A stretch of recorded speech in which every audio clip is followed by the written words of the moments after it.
The Dhaka Art Summit is a breath of fresh air, a platform for curators, gallerists, artists, writers, films, performance, all under one roof. And it's world-class art. It's a place where artists can meet, writers can meet, art historians can meet, young people can meet. It's a place that really brings people together. The Dhaka Art Summit has really become the most important meeting point of practitioners, of artists in the entire South Asian region. It reinvented the format of a large-scale art event. Dhaka Art Summit is not a biennial, not a seminar, not a festival. It's a conglomeration of all the ideas we actually see all over the world. It's really a public platform that is able to reimagine an art world from the vantage point of Bangladesh. A unique space to exhibit art, including emerging artists, to a huge audience, as we can see behind us. It's free and it's ticketless. Everybody and anybody can come and experience this. The Dhaka Art Summit very often refers to the long cosmopolitan history of Bengal as a meeting point of people, culture, goods and ideas. We've expanded from not just South Asia, but towards Southeast Asia. These fractures within regions and the lack of porosity between borders is erasing shared histories. And we really wanted to blow up the idea of what South Asia means by looking at how it engages with its neighbors. That also includes migrant labor. Some of the highlights are Rakib Shah's first major presentation in South Asia, which is co-curated by me and Dr. Maria Bal-Shah, who's the director of Tate. Ramesh Nithyendran's monumental ceramic sculptures, which were a co-commission with Art Space in Sydney. We have a major exhibition of Sri Lankan art with 40 artists, curated by Sharmini Pereira. We have a big presence of Iran in Vali's show.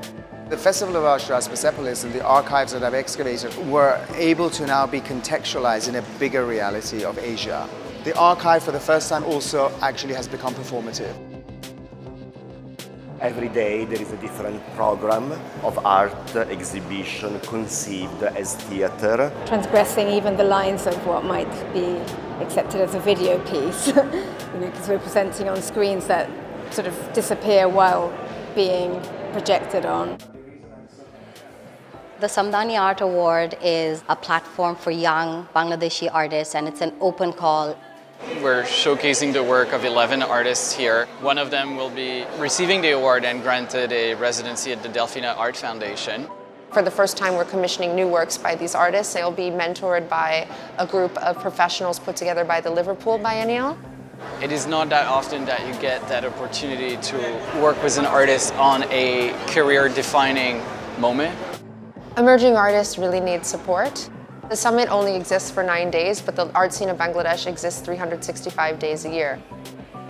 We're trying to be a platform where talented people from Bangladesh can have access to resources from other parts of the world. These things actually really give you inspiration, encouragement, and also an energy.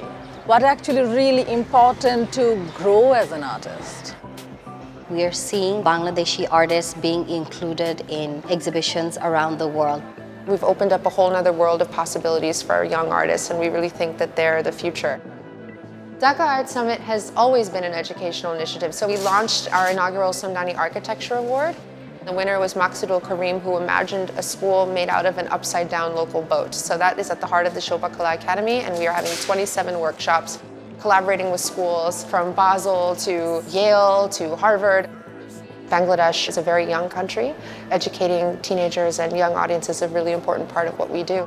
School children, they're going to be our future artists, curators, collectors, patrons.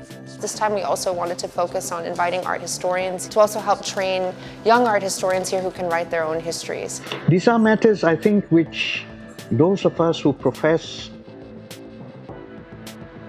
a place and a value for art in society have to, and artists have to stand by. Histories of the region are being discussed, put together, compared, and directly accessible to the audiences here, taking the art histories of the region in the region's hands. When I see collapsing of boundaries and sharing of minds, I'm hopeful that we will be able to respond to what will be the calling of our time. The interactions and exchanges, that is the most important part, what happens here. We have a wonderful group of curators and artists coming to Bangladesh, and I think conversations often yield incredible collaborations that we see in years to come. We take a responsibility for ensuring that in a changing world that we keep providing different perspectives through extraordinary works of art.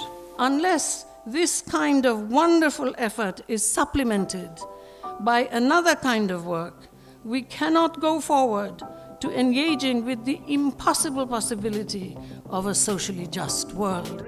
We really wanted to ground Dhaka Art Summit in this history of institution building for the arts within the country.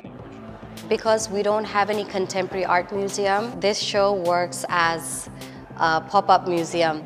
In a way, replacing the institutional deficit that exists in the region with this polymorphous platform.